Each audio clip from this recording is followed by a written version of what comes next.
मित्रों, महाभारत के युद्ध में लाखों करोड़ों योद्धाओं ने भाग लिया था और आप भी यह अच्छे से जानते होंगे कि 18 दिन चले इस महाभारत के युद्ध में केवल 12 योद्धा ही जीवित बच पाए थे और बाकी के सभी योद्धा मृत्यु को प्राप्त हो गए थे। ऐसी मान्यता है कि महाभारत में योद्धाओं के शरीर से बहे रक्त के कारण ही वहाँ की भूमि का रंग लाल हो गया था। युद्ध से जीवित बचे योद्धाओं में अर्जुन, भीम, युधिष्ठिर, नकुल, सहदेव, अश्वत्थामा, कृपाचार्य, युयुत्सु, कृतवर्मा, सत्याकी, वृषकेतु और श्री कृष्ण शामिल थे। अक्सर ही लोग यह मानते हैं कि अगर महाभारत में किसी एक पात्र को हटा दिया जाता तो शायद महाभारत का युद्ध टल सकता था, या फिर महाभारत में अगर किसी योद्धा को हटा दिया जाए तो क्या यह युद्ध होने से बच सकता था। तो इसे जानने के लिए वीडियो को अंत तक जरूर देखें। नमस्कार मित्रों, आपका ज्ञान विला यूट्यूब चैनल में स्वागत है।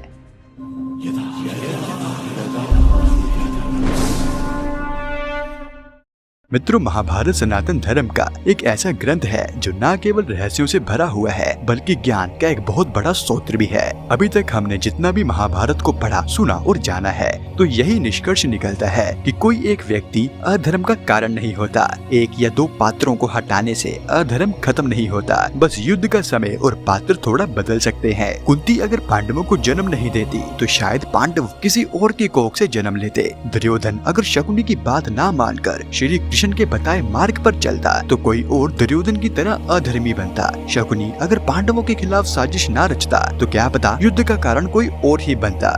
अधर्मियों की संख्या हमेशा धर्मियों की संख्या से अधिक होती है। किसी को भी हटा देते हैं तो फिर भी महाभारत का युद्ध तो तय ही था। कौरव और पांडव तो बस मोहरे थे। युद्ध होने का कारण तो कुछ और ही था।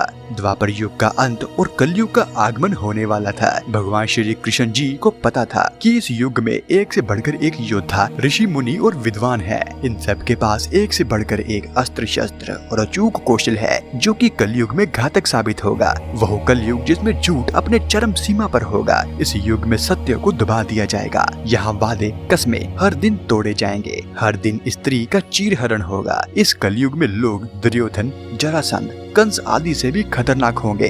अगर द्वापर युग के अस्त्र शस्त्र इनके हाथ लग जाए तो सोचो क्या होगा। लोग खुद ही दुनिया को महाविनाश की कगार पर लाकर छोड़ देंगे। गीता में भगवान श्री कृष्ण कहते हैं, जब जब धर्म की हानि होती है और अधर्म बढ़ता है तब तब मैं अवतार लेता हूँ। युग युग में साधु की रक्षा के लिए, धर्म की पुनः स्थापना के लिए। द्वापर युग के अंत में जब अधर्मी और नकारात्मक शक्तियाँ बहुत ही बढ़ गई थी तो भगवान श्री कृष्ण के रूप में अवतरित हुए थे। श्री कृष्ण ने अधर्मी कंस और उसके सहायक राक्षसों का नाश किया था। उस काल में और भी बहुत क्रूर अधर्मी राजा और दूसरे जाने माने पर दुष्ट व्यक्ति थे जो अच्छे लोगों को कष्ट दे रहे थे। ऐसे लोगों का भी नाश करना आवश्यक था। उन्होंने जरासंध जैसे कई शक्तिशाली पर दुष्ट लोगों का नाश करवाया था। महाभारत जैसे युद्ध के लिए किसी एक व्यक्ति या घटना को उत्तरदायी बनाना ठीक नहीं है। इसमें कई लोगों और घटनाओं का योगदान भी था। महाभारत घटनाओं का क्रम थी। किसी एक घटना या पात्र का इधर उधर होना महाभारत के युद्ध को टाला नहीं जा सकता था।